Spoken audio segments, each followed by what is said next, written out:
What's up? Hope everyone had a good Halloween. The Bears certainly had a busy Halloween. Trick or treat. I don't know if it's a trick or treat, but the Bears traded away arguably their best player over the last 4 years. Arguably. Yeah. My first initial reaction, and I know we're going to spend the entire podcast talking about this trade, but wow, does Ryan Poles have some gumption? I'm not going to use the B word, but man, does he have some guts. Not that, I understand where he's coming from, but to still trade away a second-team All-Pro, a guy who, again, was arguably your best player on your team, a team captain, your second-team captain on the defensive side of the ball. Wow. That takes some guts, man. Some belief in what you're doing. Yeah, it does. And I think that there's many different layers to this. And so I just feel like we need to back up and sort of lay everything out for what Roquan Smith could be, what played out here in Chicago. I mean, there really are many layers to this. So he's the number 8 overall pick, right? 2018 was it 8 overall? It started with a holdout with contract, which I don't really know how much that matters now. Other than the fact that I do think it had an impact on him trying to represent himself now. Yes. Everything that happened. I think it matters. Yeah. Back when he was a rookie. If you're going to zoom out and look at his 3.5 years, right? Oh, this is 4 years because he's in his 5th year option right now, right? 18, 19, 20, 21. Yeah. So 4.5 years as a Bear. Nothing but a good player. Success story as a draft pick. No question. That's the big picture view. But I do think that you have to keep in mind a couple things. One is, if we're being completely honest, yes, he's a team captain. Yes, he's well-respected. Became a pro. There were some maturity issues at times. Okay, I know what you're getting at, because there were times where all those things you just said were in serious doubt and question. Yes, there was definitely some maturity issues. His second season, let's not forget, it was a primetime game against the Vikings, right? And he was held out for personal reasons. Not even on the was he on the sideline? I don't even think he was there, if I remember right. It was bizarre. And there was always, I'm not going to get into every rumor I heard about that. That's unfair to him, unfair to the team. A lot of those coaches, and frankly, a lot of that team's not here anymore, including Roquan Smith. But that's part of the layer, right? It's another layer. It's certainly, I think, a smaller part, but something that's still in there in the equation. Well, it's like him losing his playbook 2 days into becoming a Bear. Remember that? Yes. I mean, there's little stuff like that. Okay. Now, on the field, again, he's been a great player. And I think some people need to rewind and back up and not put so much emphasis on maybe what we've said in recent weeks about this season.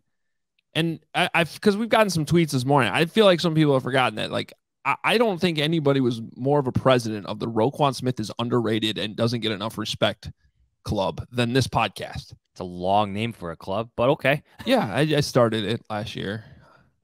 I'm the president. You're the VP. I was unaware, but okay. Yeah, I know you got enough boards and clubs that you're part of, but that is very much true. But you're part of this one too, just so you know. But seriously, we've been screaming every year, how is this guy not in the Pro Bowl, or how is this guy not getting more first team All-Pro recognition? He's one of the top inside linebackers in the game, no question about it. So that's all part of this. But if you're Ryan Poles and you come into this situation, you inherit this situation, you have to rebuild it. And I think maybe perhaps the biggest factor here is you hired a defensive head coach who switched schemes, right? Are you really going to be in a hurry to make a player who is Definitely one of the top inside linebackers in the league, but probably not the top. But who thought he was the top? Right. He thought he was, but really isn't. As good as he is. And he's playing in a new scheme that he hasn't played in before at the NFL level. Wouldn't you want to wait and see what it looks like? See, there was a point, there was a price point that Ryan Poles was willing to agree upon without seeing him actually play in a game for Matt Eberflus. Roquan Smith had different ideas. He did not agree with that price point. You got to trade the man, made on Family Festival days with a statement sent to a national reporter of the NFL Network that called it the McCaskies by name as well. Yeah. Not good. Not good. But there was a point in time where Ryan Poles was willing to sign Roquan Smith without him having actually played for Matt Eberflus. But since that didn't work, now it turned into the question, okay, how does he fit? Let's see him actually do it. Does he deserve to be the highest paid linebacker? Can he be a star in this defense? And they got 8 games of it. 8 games. And that last one isn't good at all. I would say half of those games weren't good performances for Roquan Smith. The Vikings game stands out as well. You needed him to be better. You needed him to produce more takeaways. His interceptions were nice, but they were kind of gimmies. The more he played, the more questions I had about his actual fit in this defense, especially when he saw him against a better team in the Cowboys.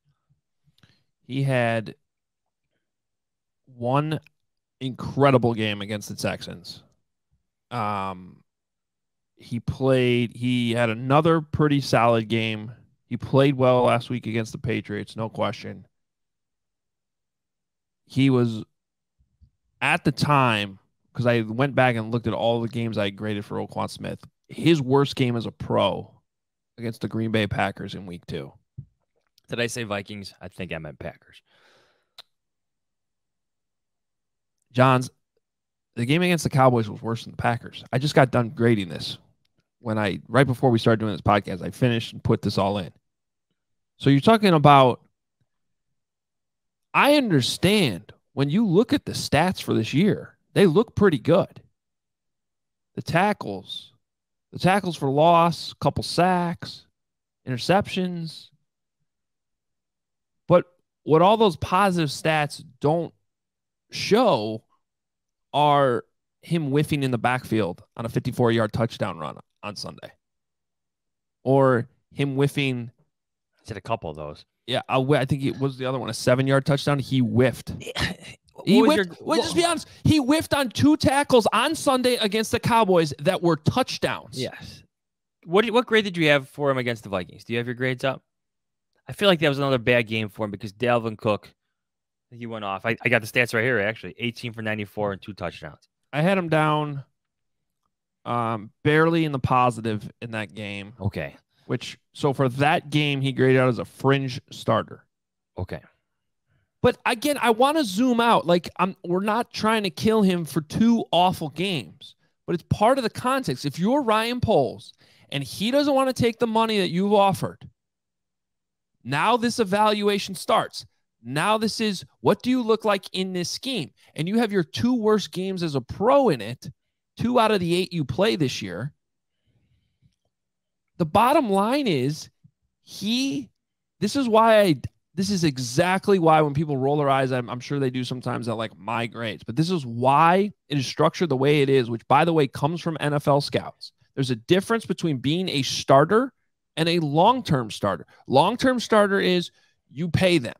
That's honestly the category where Roquan is. He wants the blue chip, the top level, to be the highest paid player at his position. And he already wasn't that. Okay? He wanted to set the market. And then he's played this year more like just a regular starter, not a long-term starter. So if you're the point is, when you zoom out and you look at all this, and this is the scheme, this is what he has to be able to play in if he's going to be here in Chicago. and you're Ryan Poles, you say, look, man, he's a good player. We like him. He's a team captain. But we got a trade deadline. And I don't know if this is going to work out. And at a minimum, do you know what the franchise tag number is on the linebackers, Jahns? Oh, it's high. It's $18 million. Yeah, $18 million, yeah. That's what's projected coming up. And so he wanted more than that. And he wanted even more than that. So what I'm getting at when it's all said and done, as much as this podcast is championed Roquan Smith and he was a success story, I totally understand the move. And even if it's 50-50 after everything we just laid out, this is where I think the conversation goes back to what happened into August on that morning when he put out that statement, which if you're really going to translate it, questioned the GM, accused him of negotiating in bad faith, and went above his head to his bosses by naming the McCaskies and saying only the McCaskies can save this. Yes. That's not a professional move. That's not a move that an agent would do if you were being represented. No. There were a few agents who reached out to me, guys who have represented first-round picks, guys who have been in this league a long time, much longer than Roquan Smith, representing players. Their initial reaction, what the hell is he doing? I think that was our reaction, too. Yes. But guys who get paid to do what Roquan Smith was trying to do. Can I zoom back into this season for 1 second? Yes. Like the Texans game can't be held to the same standards as the Cowboys game. Texans, 1-5-1. Dallas Cowboys, one of the best teams in the league where you need your best players to look like it. Vikings, one of the best teams in this league. You need one of your best players to look like it. I know the Packers have started to stink a bit. Chicago loves that. But we all know you need your best players to be your best players against the Packers in this town. And he wasn't. Then you zoom back out. I think at the end of the day, given what happened so far this season and knowing what can happen at the end of the season based on what just happened before the season, Ryan Poles wanted to avoid the headache, the conflict, the potential headline-grabbing nature of more tenuous contract negotiations with his linebacker after the season. Yeah. And let me ask you this question. We're going to bring in Kevin Fishbain. The fish. Based on what you've seen this season, do you think it's a possibility that Roquan Smith has peaked as a player? And that's part of Poles' equation here is at a minimum, like he could still be a really, really good linebacker, but he's not going to become that number one guy. So if that's really what he wants, let's take what we can get for him and move on. I think given the right team, maybe given the right players in front of him, he could be a monster. He could. And by the way, that might be the Ravens. Yeah, it could be. Yeah. It could be. He's not the only star really on that defense. I mean, there's talent in all three levels of that Ravens defense. But I would say maybe to shift the conversation, but he's in his prime and should be in his prime. And he needs to be a better player in his prime. Does that make sense? Yeah. Like these are his prime linebacking years. 5th season, 6th coming up. You know what I mean? Like these should be his most productive years. I guess what I'm getting at is like Khalil Mack is still a really, really good player. Like there's no question. He's having a pretty solid season with the Chargers right now. But like he peaked pretty much right at 17 and 18. Like right when he got to the Bears. Like the Bears made that trade for him, gave up that draft capital, like kind of at the peak. Like this is the best he's going to be as an NFL player. He could still be really, really good for many more years and still be a very effective player. But this is the top. You know what I mean? Like, and that's what I'm wondering about Roquan Smith. Like, is this the top? He could go on and be a really, really good player for the Ravens for, 5-6 more seasons. But you always got to be careful of where that peak is. And if you pay him up here and he plays even down here that whole time, that's where you end up with the Bears trading Khalil Mack a couple years later. That's bad business. I don't think Ryan Poles is in this business right now at this point in his Bears tenure to take certain risks that way. We'll talk about somebody who always overperforms his pay level. Let's bring in Kevin Fishbain. He's the Northwestern fanatic, so he's having a rough year. Everybody pray for him. What's up, Kev? Hey, guys. Are you just giving up on the season? I mean, the Bears are what, a half? Well, game no, out because of I have to go to the games. Are they? They're a half game out of the 7th seed, and you are endorsing the trade of their best player? They could make the playoffs. Yeah, just they like could get that 7th seed and lose by 3 touchdowns, and then get a bad draft pick. Was this a good entrance? It was pretty good. You've hit better, but okay. Yeah. No, but you got my wheel spin because like the Cowboys are probably going to be like the 5 seed. Yep. And they just beat the Bears by 20. Mm-hmm. The Bears would be like the 7 seed. Yep. Oh, Ryan Poles isn't concerned about making the playoffs this year. We know that by now. He's more concerned about building his team towards what he views. No, I think Kevin's on to something. I take back everything I just said in the success. last 17 minutes. Ryan Poles, what are you doing? Yeah. I'll get your guys' take on this. Talking to some people around the league, a couple people mentioned, what does this do to the locker room? I'm sure you guys kind of touched on this. And like Jalen Johnson was on the score yesterday, and you could tell like the impact. But I mean, I like there's 3 guys on that defense who even know who Roquan Smith is before July.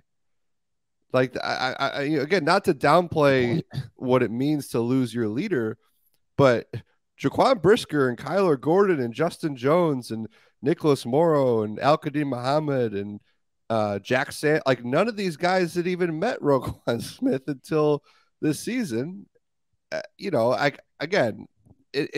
meaningful, but I just wonder, like, this isn't a group of guys who have been together for 5 years and you just traded their leader. Like, these are all young new players, and half the guys I just mentioned might not even be on the team next year anyways. In other words, this isn't ripping up the 2012 Chicago Bears like defense with right. Urlacher and Briggs and Tillman. Yeah. Like, and it's like every time a Cub got traded in those years that Theo started to tear that down, and Jed, like each one, it was a big deal because a lot of that nucleus was still there, and it was like one by one.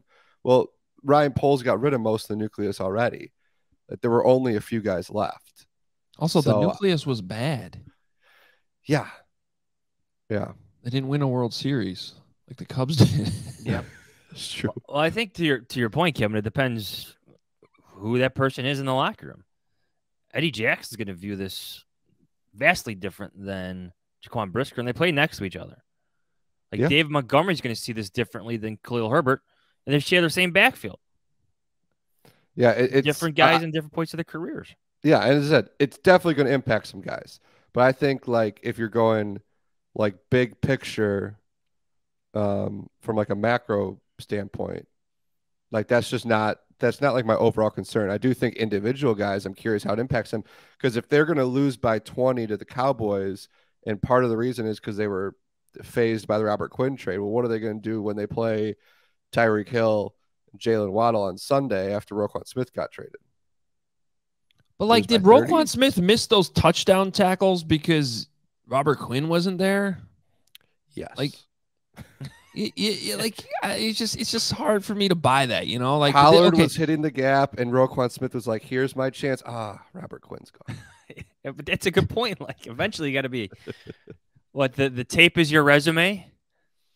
By the way, sorry to cut you off, John Z. For Roquan Smith's own like Q rating, the timing wasn't very good for him for the trade to come after a game that he himself called embarrassing. Yeah. I do think all of us who have covered Roquan Smith and watched him know that like he bounces back from these.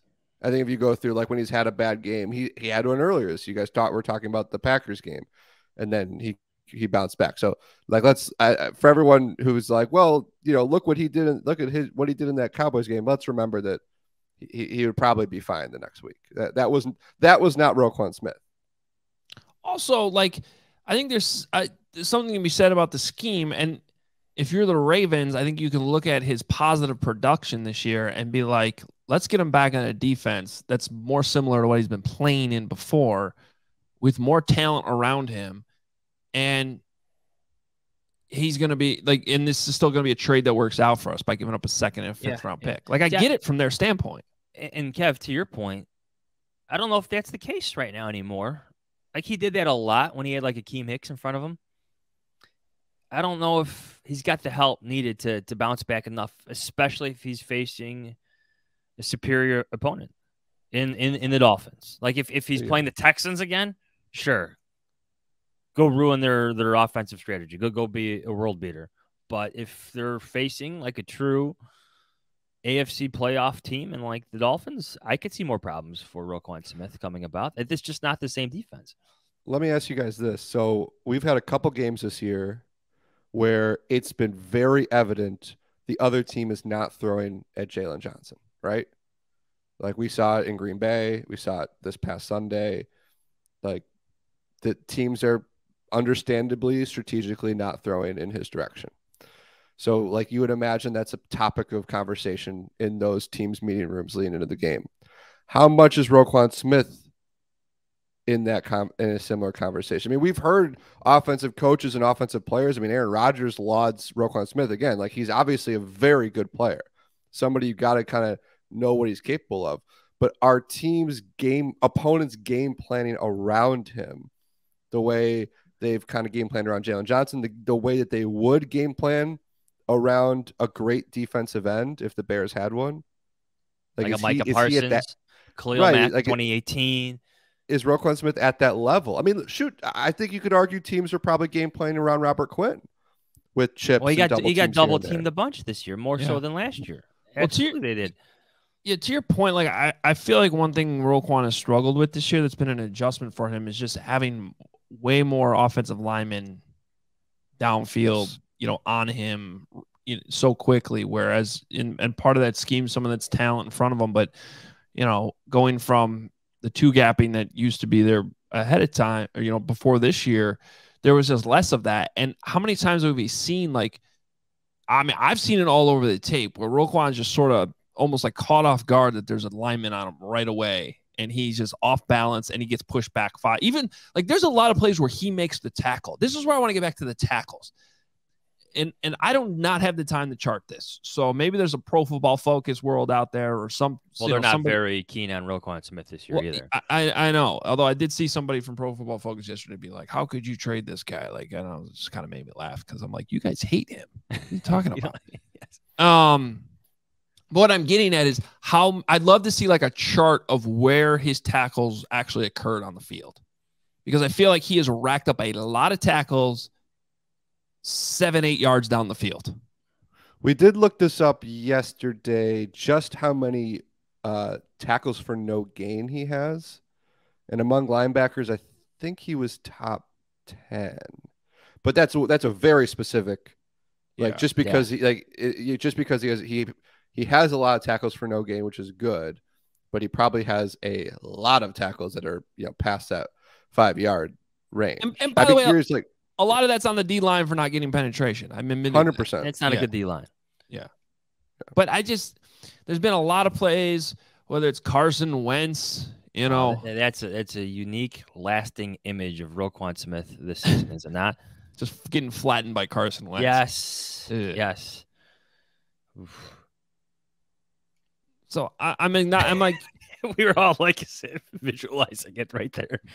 Bad look. If you're watching on YouTube, I think that pause is all of us visualizing Carson Wentz putting Roquan Smith on his back.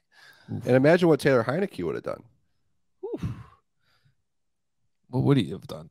I don't know. Kevin, question for you. we were talking about this earlier. How much do you think, like, everything that happened in the summer just like lingered with polls as the season played out? Where you're wanting to see more from 58. You know what he said in the contract negotiations. You know what he wants. Like, how much do you think everything from August just lingered to now, November 1st? Oh, it had to. I mean, I would imagine if you're Ryan Poles and you just went through that very acrimonious negotiation period with a guy, you're thinking to yourself, he's always going to ask for that. It's just going to increase. There's no way Roquan's going to come to the table next spring and say, you know what, I want less than I asked for last year, right? So that's your baseline. So you're probably asking yourself, okay, play like it. Go play like that guy, because we're at that moment, I didn't think you were that player. Now you get a chance to play and see. And I think we saw like this reflected what the Bears think of him. I'll ask you one more. How much do you think that stuck with the chairman? Because having his name listed in a national reporter's report, his last name at the very least. I don't. I'm sure George McCaskey, if he's asked about it, will be very classy and thank Roquan Smith for what he did for the team. Roquan was first in line often to do community events for the Bears. He was first in line to do, the team's got to meet with the broadcast partners. He did a lot of that stuff. And with a big smile and a person who generally seemed to like doing all that stuff. I think that matters too. Everybody in the building knew him, and he made it a point to know people in the building. But I wonder for George McCaskey to see the way that a player talked about his team, how maybe less difficult it was for him to, if he needed to sign off on a move like this.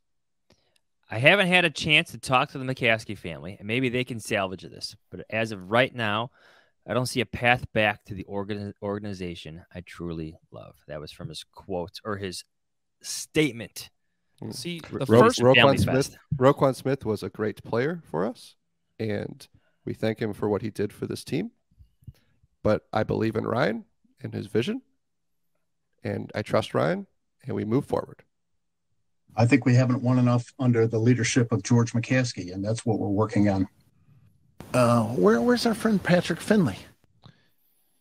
See, I think the first mistake in that what you just read, Jahns, is I haven't talked to the McCaskey family yet. I still don't understand that. I will never understand how. You should have talked to them before you put that statement out. Like that would have been my first piece of advice. In those months he was referring to, all three of us had talked to a member of the McCaskey family. How could he not talk? Well, George every day at training camp. He's not hard to find. I think we said that in this very podcast that George McCaskey's talking to fans every single day, man. Pat's out there, Brian's out there. Go find your McCaskey. Yeah, pick your favorite one. Like I have a running joke that the practice can't start until Pat's at practice.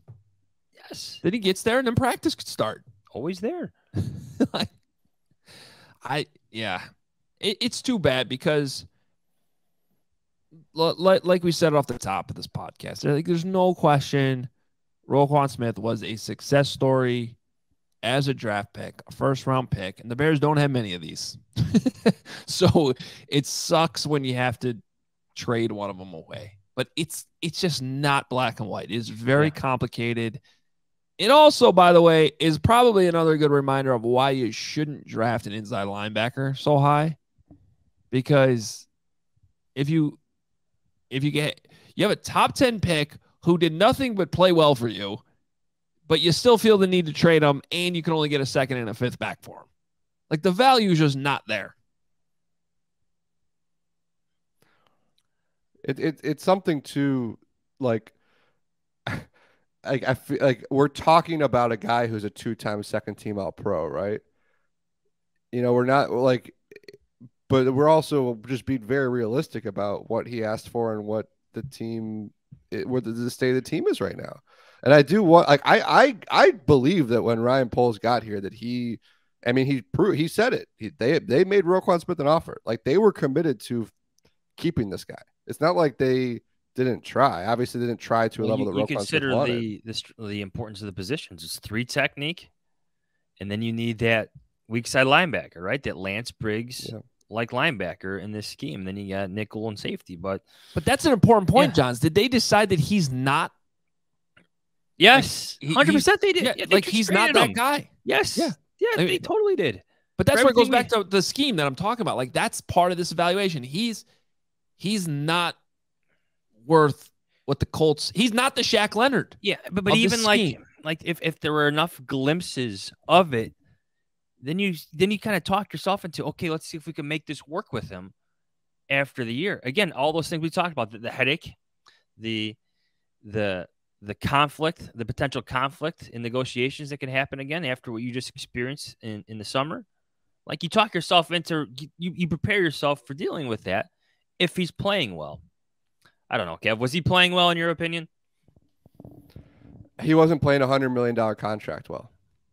So that's what mattered. And because, again, that was presumably Roquan Smith's starting point. So. Hey, if you've been in the grocery store lately, you may have noticed that there's these strange tall boys in the bottled water section. And you might be like, well, what's that beer doing here? Well, it's not beer. It's actually mountain spring water from the Alps. It's called Liquid Death. And yeah, it looks like it's in this crazy can, almost looks like an energy drink. But what's cool about Liquid Death is it's really good water, and it's in a can where it's colder. And the whole point of it is because it's a better recyclable container for water. Because what people don't really know is that plastic isn't actually that recyclable anymore. Most plastic you throw in a recycling bin actually just gets sent to the landfill because it's not profitable to recycle. So what's cool about Liquid Death, it's called that because it'll brutally murder your thirst. And the infinitely recyclable tallboy cans are helping to bring death to plastic. That's why it's called Liquid Death. Also, this company donates 10% of their profits from every can sold to help kill plastic pollution. So go pick up some Liquid Death and understand you are getting that ice cold water feel from aluminum while also helping the environment. Go get Liquid Death at your local 7-Eleven, Jewel, Target, or CVS, or find a Liquid Death retailer near you with their store locator tool at liquiddeath.com/Adam. That's liquiddeath.com/Adam. Money can't buy happiness, but not worrying about your money comes close. That's where Chime can help you smile more. They were just named the #1 most loved banking app. With a payday up to 2 days early and fee-free overdrafts up to $200, they offer financial peace of mind in your wallet. All of this with no annual fees, large security deposits, or credit checks to apply. See for yourself why Chime is so loved at chime.com/Adams. That's chime.com/Adams. One more time, that's chime.com/Adams. Chime is a financial technology company, not a bank. Banking services and debit card provided by the Bancorp Bank or Stride Bank North America. Members FDIC. Early access to direct deposit funds depends on payers. SpotMe eligibility requirements and overdraft limits apply. See chime.com/SpotMe. Chime was the 2021 #1 most downloaded banking app in the U.S. according to Apptopia. Hey, life can be scary when you spend the whole weekend watching football, watching your fantasy football team lose, all those games you consume on Sunday, and then you realize, oh crap, I gotta go to work tomorrow. We all deal with the Sunday scaries, right? Sunday scaries are those, oh shit, stressful, nervous, can't sleep feelings that hit you on Sunday evenings when you think about work or school tomorrow, or just life in general. But you don't need to feel that same pit in your stomach, because Sunday Scaries CBD gummies were made to defeat the crap that life throws at us. These are the perfect CBD gummies for professionals on the grind, super moms, students, party animals, and everybody in between. Whether you struggle to relax or might be a horrible sleeper, Sunday Scaries can help you out. We all have the right to live scare-free. So whether you need to take the edge off, calm your racing mind, sleep better, or just chill, take 2 CBD gummies every day to keep the scaries away, and we can save you with our 25% discount. Visit sundayscaries.com. Use my promo code THEATHLETIC for your discount. That's promo code THEATHLETIC, all one word, for 25% off at sundayscaries.com. Let's talk about, though, where they go from here, both in the short term and who the hell plays linebacker, because you still do have 9 games, okay, that you still have to play this season. And also, long term, how do they go find that will that they need for the scheme? I mean, And with the reality that even let's say they use one of these second-round picks that they have on a potential guy that can fill that role, probably that player is not going to be as good as Roquan right away. There's going to be some development there. But let's start with the short term. How do you handle this with the linebackers spot? Because I have one thought. See you, Kev. Kevin's got to get out of here. So thanks, Kev. Appreciate it. Just I have one thought, which is I don't think Nicholas Morrow's played all that well at the mic, too. Like, I think that's part of this. And he might be the most qualified guy you have to play Will. And who do you move to the mic? Jack Sanborn, who was the backup to Morrow throughout training camp. I think so. Because your other options are like Joe Thomas, who's, I don't know, he's just kind of guy that's been around. They did get AJ Klein in this trade, right?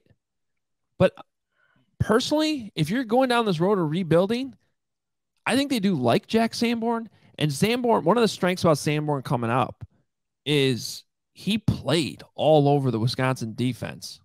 Like he's a versatile linebacker. And no one's sitting here saying he's going to be like, the future, 10-year starter at the position for the Bears. But I can tell you, man, and you saw it in the preseason, this dude has like an instinctual plus part to his game where he might not be the fastest, he might not be the strongest, but he's going to be in the right position. And so when I look at this, that's what I would consider doing right now is having Sanborn at the mic, Morrow over at the will, and then I don't know how quickly AJ Klein's going to be able to play, but then that's your Sam. Badgers linebackers may not turn out to be long-term solutions at linebacker for you, but they produce. They're all over the league right now. Yes, they are. Yes, they are. Yes, they are. They produce. They play tough. They're smart players.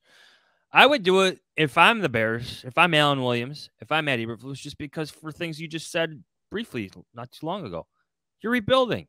Play the kids. Matt Eberflus has long maintained he's not afraid to play young players. I think you're seeing that in the secondary. I think you're seeing that at defensive end right now with Dominique Robinson. I think you should do the same now at linebacker. If you're rebuilding, find some young answers, even if they turn out to be temporary for a year or two. But find some young players who could be potential solutions or answers or just decent contributors for your defense. And what they need is opportunity. At this point, you just traded away Roquan Smith and Robert Quinn. You're not in the business of trotting out veterans. You're just not. AJ Klein can come in a pinch and play. Fine. Joe Thomas can come in a pinch and play. Fine. Play Jack Sanborn. Let the kid from Lake Zurich get some reps in. Then big picture, then we're going to play your voice. We still have your voicemails to play from Sunday. But Ryan Poles is I still think he's putting this team in a position where they're going to be a talking point this offseason. Like a major talking point. They're a talking point right now because they got 9 draft picks and a lot of money to spend in free agency. A lot. I'm not sure they're going to spend all of it, by the way. I feel like he's still kind of leaning towards, I'm not saying he's saving money, but he's trying to be very conscious of what he wants to do, who he wants to bring in here, and how they fit for the next few years. I think the way to put it is he's going to be smart with the money. Yes. I don't think you're going to necessarily see a major spending spree. You might see one massive contract to a wide receiver or a left tackle or something. That I could see happening. But I don't think he's necessarily going to be like, all right, $120 million. How do we spend this? Put it this way. He's not going to go full Jaguars on the Bears. Yeah. And you're seeing right now why that might not be. Oh, you see it every 2 years when they try to buy themselves out of trouble. I don't see Ryan Poles taking that method to trying to fix his Bears. No, he's trying to he's going for the long-term fix, which means the draft. Very pointed, frugal moves in free agency. And also in part of that planning, you got to plan for your own guys, right? Like Darnell Mooney. pay him. And we just talked about what Justin Fields has been doing. You know, he's got 2 more years to figure that out, but one more year, actually. Yeah. But that's part of this equation, too, because, okay, realistically, even with all this money in draft picks, they ain't not going to be a Super Bowl team next year. That would be an insane turnaround.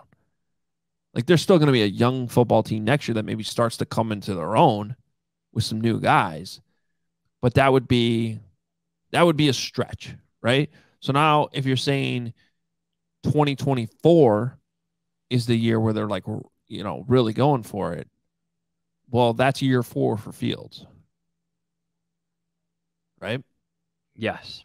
So now you're already into, are they paying him? Are they extending? You know what I mean? Like, and you're certainly at the back end of the rookie year window where you know at a minimum that 5th year option the following year costs way more.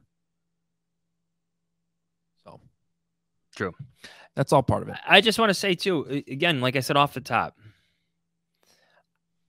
I don't think enough GMs in the NFL do this enough, what Ryan Poles is trying to do. And I had doubts about him even doing it.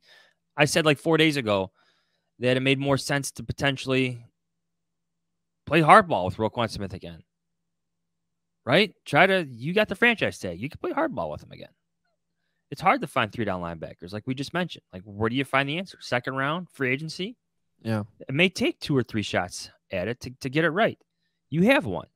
But I understand his philosophy. But in general, if you want to use that Cubs comparison that we know well in Chicago, I don't think you see enough of this in the NFL where everything's torn down. To use a cliche, torn down to the studs, right? And then you rebuild it back up. Not enough teams do this in the NFL. That's why you think you have teams like the Jaguars who can't get out of whatever they're in. That's why you have the Bears just forever stuck in what they are. You know, I'm trying to be nice here. But you know what I'm saying? But we saw a shift in the draft last year where you saw a guy who's like, no, I'm going to start acquiring picks. Like, yes, stop trading the picks, acquire the picks, load up on the picks. But the one downside of what he was left was he only ended up with 3 picks in the first 3 rounds. And that didn't include a 1st-round pick. Yeah. So all those other picks. Well, he didn't have one to begin with because of the Justin Fields trade, but. Right. But what I'm getting at now, he's already got 9. And I don't have it in front of me, but 4 of them are in the first 3 rounds. And then 6 of them are in the first 4 rounds. Is that right? Like, the point is he's already shifted the amount. So he has the amount, but they're way earlier than they were last year. Yeah. So you saw his draft approach last year when he had to load up. The only thing he could do was basically, all right, I got an extra 2nd because I traded Khalil Mack, but basically all these picks are later in the draft. Okay. Now he's accumulating picks that are earlier in the draft. And you have a 1st-rounder, 2 2nd-rounders. That's how you turn things around. And then you got to hit on the picks. At least you hope they turn things around, but it's a different approach than we saw Phil Emery open with. Right? He went full-on win now. Mm-hmm. Right away. Full-on win now. Ryan Pace tried to tread water with John Fox for a bit before he made his bold move for the quarterback. And then you respect moves like that. Like you expect conviction. You respect GMs with guts. GMs who want to do things like this, like what Ryan Poles is doing. It took guts to trade arguably your best player on your team. Yeah. A few days after trading one of the most popular players in your team. Like, you just traded your 2 defensive captains within a 5-day window. That's something. That takes balls. That does. It takes a lot of balls. And you can respect that because you don't see it enough across the league. That's why so many teams just cycle through GMs and cycle through coaches, because everyone's trying to win now or win within 2 years, and it never really works. So I appreciate that this is actually really happening for the Bears, where everything's being torn down. They're finding who fits. They're acquiring picks. They're increasing their cap space. This is different. This is very different. All right, let's end the show with your voicemails from the Bears' loss to the Dallas Cowboys the other day. Really interested to hear what these are going to be. You had a lot of positives on offense and a lot of awfulness on defense. But here we go, your voicemails from the Cowboys game. That was not it. But it's still funny. We got him here. Still my favorite soundbite. Do you know who this is? Oh, you didn't know? Your ass better call somebody. The Hoge Jahns voicemail. The Hoge Jahns voicemail line. Believe it or not, George isn't at home. Please leave a message at the beep. Got any questions or comments about the Bears? Give the guys a call before, after, or even during the game. Go Bears! Hoge Adam Jahns, Bob Petrosky calling in from Jerry's World in the Big D. Well, guess what, boys? The Dallas Cowboys have to face the big penetrating D of the Chicago Bears defense in this one. It's going to be a slaughterhouse down here, boys. Bears are going to win as long as Justin Fields doesn't lose his head as other JFs have lost their head down in Dallas. But I think that the Bears go down there, win 33-10. Cowboys get 10. Garbage time touchdowns. Let's go Bears. Go Bears. All right, lads, I'm calling before the game this time. I think we need to have a real conversation about how Trevor Lawrence has now lost 6 one-score games and gets 0 of the criticism that Justin Fields does. It's truly out of control and really needs some analysis. Badass. Listen, I'm so sick and tired of hearing these announcers say that Kendall Vildor has been beat again. This is like the 5th week in a row, and if Kendall Vildor is starting on this defense next week, I'm going to burn every Bears piece of clothing that I have. Those orange jerseys got to be bad luck. We got to stop wearing these, boys. Let's just stick to blue and white. Eddie Jackson with interception. Hey, Dave from Connecticut. Now we got a score. I do have a quick question, guys. For those away games, those water boys and those tablet givers, are those actually Chicago fans or whatever? Give me a shout. Johns, you should have stuck with your bet of Cole Kmet touchdown. Bold prediction. It happened. Bear down. I think it's important to have a little bit of perspective after a loss like this. Because, you give up 50 points, people get reactionary, and rightly so. But we said going into the season that the ideal Bears game would be one where Fields looks really good, but we know we don't have the talent to really compete this year, so we end up losing the game, and we end up getting a higher draft pick so we can get a really good receiver, lineman, whatever. That's what happened this week. Fields looks like the QB of the future. We lost against a team that has way more talent than us. That's what's supposed to happen. I'm okay with this. What's up, Adam? It's Rick from Wilmette again. I just ate my third Italian beef because that's what we eat on Sunday. Well, Justin Fields had an amazing game. Too bad he couldn't get more protection from the offensive line. The defense was deplorable. At least Hoge got a truckload of points from Tony Pollard. Bear down. Oh, John, Ed Montana. Let's bring back the parodies. Ditch those helmets. Bears, Bears. Trust poles. Bears, Bears, Bears, Bears. We have cap room. Bears, Bears, Bears, Bears. We have draft picks. Bears, Bears, Bears, Bears. Wait till next year. Bears, Bears, Bears, Bears. Oh, yeah. And let's trade baby Quan Quan. Hey, Bears fans. B-Man here. Our offense is looking better, and I can't wait to see it live on my first Bears game next week. Bear down! Hoge Adam Jahns, babe. It's Bob Dabrowski calling back in again from Big D. That's a.k.a. Dallas, Texas. DX stands for Texas. I got a couple of numbers here for you. 29. That's now a number that the Bears scored here tonight in Dallas. That's the most points that any team has put up against this Dallas defense in the history of the 2022 NFL season. That's a good stat. That means that Justin Fields is taking a big step. And we got this offense finally. An offense that scores 29 points. I think our man Fishbain there put out a Twitter that said that like these Bears that scored 29 points win like 99 8.7% of games or something like that. Point is, those are some numbers, and that's some stats. And let's go, Chicago Bears, 29 points. It's a loss, but it's a win in my heart because they scored 29 points, and that's a very rare thing to do. Let's go, Chicago. Chicago Bears, 2023 Super Bowl champions. Chicago Bears, get it done. Bear down. I think Bobby may have just made the soundboard again. We got to pull that. Point is, those are some numbers. We got to have those ready anytime stats come up on this show now. It is impressive that Kevin just seems to have these at whim sometimes. He's the fun fact guy. He is the fun fact. Some of them don't sound fun, but they're facts. And it sounds like we're gonna see B-Man at the tailgate. Well, I don't know if you're actually coming or not, but I'm going to try my best. I think that's the plan. Again, the tailgate Sunday, starting at 8 a.m. before the game. What time are you going to be there? Probably like 8:30. Okay, I'll shoot for that as well. Something like that. Maybe if I can get up earlier, I'll get out of the house early. I'll be there by 8. We'll see. You got a big game Saturday. I know. So you could be out. I mean, it could. It's a 2:00 game for us at least. Not at night. So if you win, you'll be at the bar at 5:30. Home by 10:30, maybe.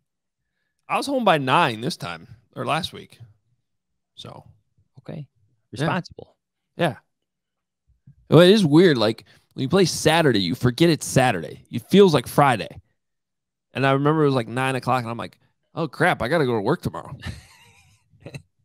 I have to function. Yeah. So, I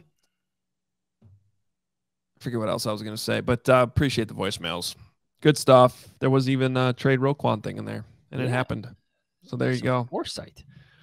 This was your official Bears traded Roquan Smith podcast.